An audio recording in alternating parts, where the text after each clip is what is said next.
నమస్తే, welcome to Leo news. గత 2 రోజులుగా గుడివాడలో కొడాలి నాని, గన్నవరంలో వల్లభనేని వంశీ చేస్తున్నటువంటి అరాచకాలు బయటకు వస్తున్న విషయం మనందరికీ తెలిసిందే.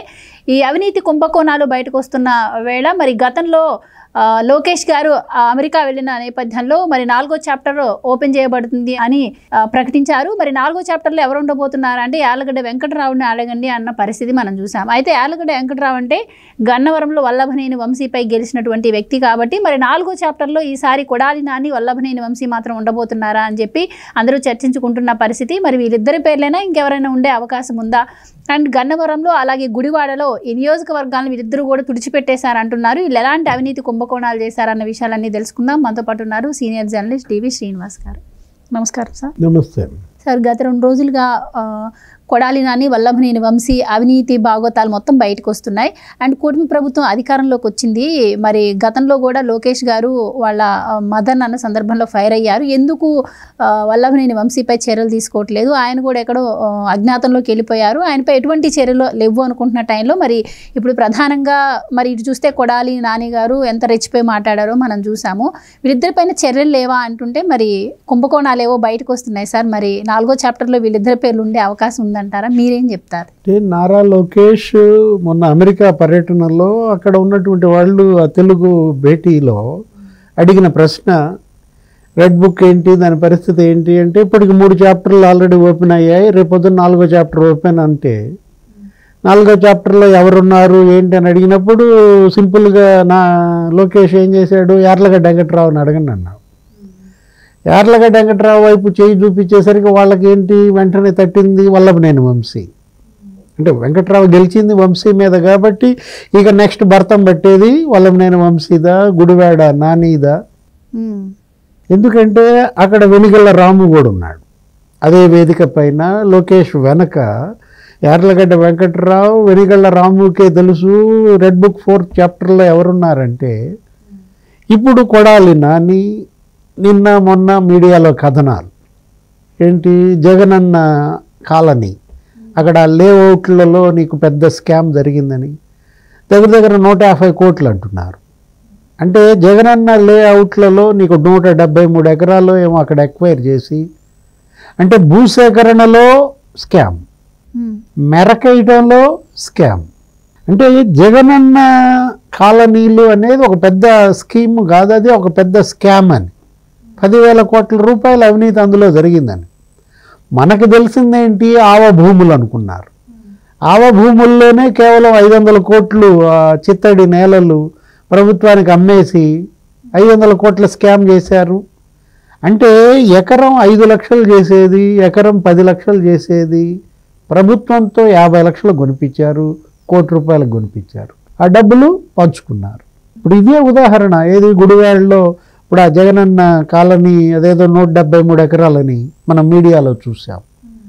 అదేంటి, కొడాలి నాని అనుచరులకి ఏదో 16 మందికి వర్క్ ఆర్డర్లు ఇచ్చినట్టు, ఒక్కొక్కరికి 10 వర్క్ ఆర్డర్లు ఇచ్చాడని వాళ్ళ పేర్లతో సహా డబ్బు ఏంటి 40 కోట్లు అక్కడ స్పష్టంగా కనపడుతోంది.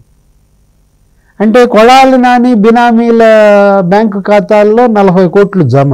ఎవరు, మంద చటర్జీ అంట. ఈ పలానా తేదీన పలానా 2 కోట్లు పడింది, పలానా 1,40,00,000 పడింది, నీకు ఆధారాలతో సహా.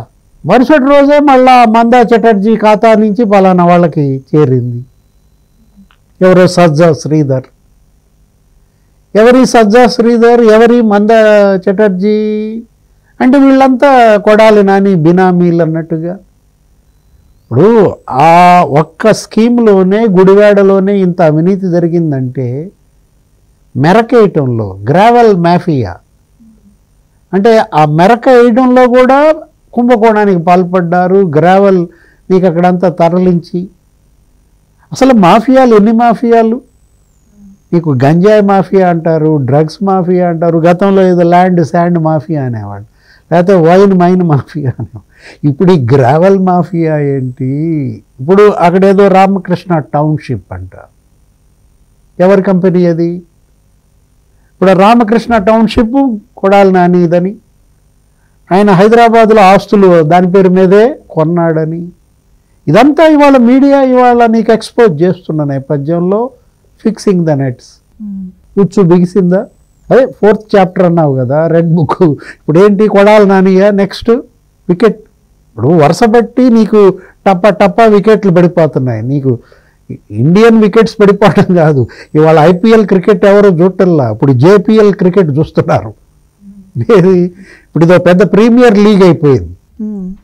ఇప్పుడు ఇవాళ నీకు అందులో ఇంట్రెస్ట్ కన్నా దీనిలో బాగా జనానికి ఇంట్రెస్ట్గా ఉంది. రేపే వికెట్ పడుద్ది, ఇవాళ ఏ వికెట్ పడింది. ఇప్పుడు వరుస పెట్టి నీకు అందరు అరెస్ట్ అవుతున్నారు. బోరగడ్డ అనిల్ అసలు ఆయన ఎటు దిప్పుతున్నారు అర్థం కావట్లా. రాజమండ్రి జైలు నుంచి తెస్తున్నారు, తీసుకెళ్తున్నారు, తెస్తున్నారు.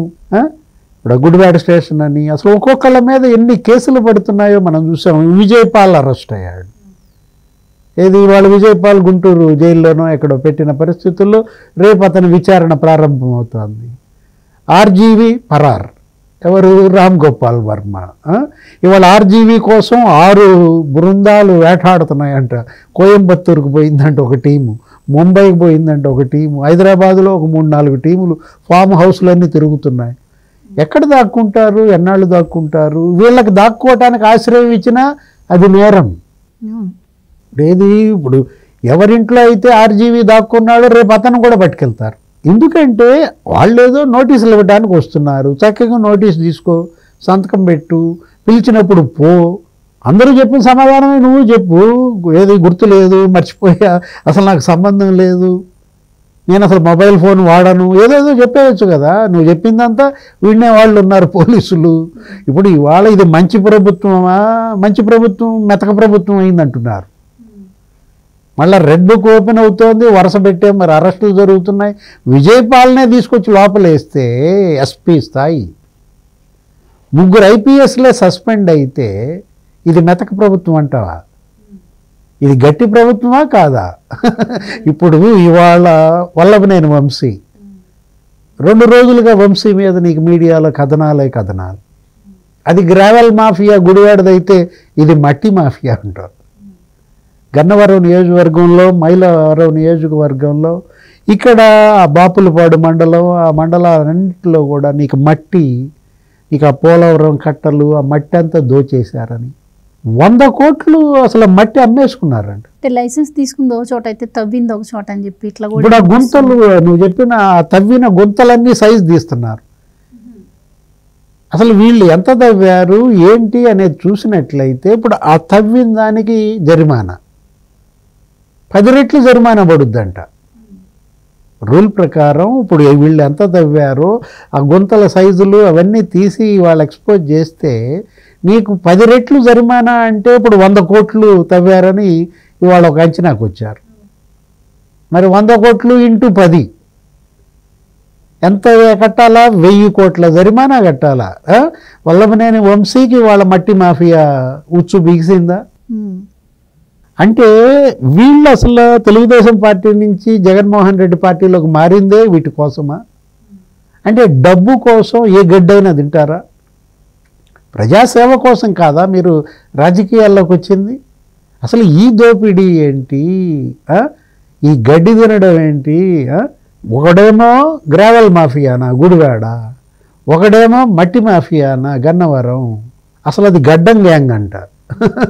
మనకు తెలిసి ఏంటి, ఏదో బ్లేడ్ బ్యాచ్ అని, లేకపోతే చెడ్డీ బ్యాచ్ అని విజయవాడలో రకరకాలుగా బస్ స్టాండ్లో తిరుగుతూ ఉంటారు. ఇక్కడ గుడివాడలో గడ్డం బ్యాచ్. అక్కడ ఉద్యోగుల భూములు, వాళ్ళ యొక్క ఇళ్ల స్థలాలు కబ్జాలు చేసేసిన పరిస్థితుల్లో వాళ్ళ అన్ని కేసులు ఇవాళ వీళ్ళ మెడకు చుట్టుకుంటున్నాయి.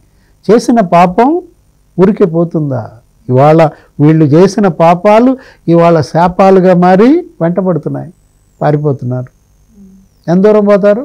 అందుకనే సైలెంట్ ఉన్నారు సార్. రాష్ట్రంలో ఎంత జరుగుతున్నా సైలెంట్గా ఉండడానికి కారణం అదేనేమో. అంటే వీళ్ళ నోళ్ళు మూతబట్టం కాదు కదా. ఇప్పుడు మీరు అంటే అధికారం ఉంటే మీ నోరు విచ్చలవిడిగా బూతులు తిట్టుద్దా? అధికారం పోయేసరికి నోళ్ళు మూతబడ్డాయా? వీళ్ళ నోళ్ళు మూతబట్టం కాదు, అసలు వీళ్ళు తిన్నదంతా కక్కించాలి. ప్రజలు కోరుకుంటోంది ఏంటంటే మీరు కేవలం శిష్ట రక్షణ చేయటం కాదు, దుష్ట శిక్షణ చేయడం కాదు. వీళ్ళు ఎంతైతే దోపిడీ చేశారో ఆ దోపిడీ మొత్తం కక్కించాలా, వాళ్ళపై జరిమానాలు విధించాలా, అదే ఆ రెవెన్యూ రికవరీ యాక్ట్ ఉపయోగించండి అంటున్నారు. రైట్ సార్, చూద్దాం మరి ఏం జరుగుతుంది. థ్యాంక్ యూ సో మచ్ అండి. నమస్తే. Please subscribe to Leo news for more videos.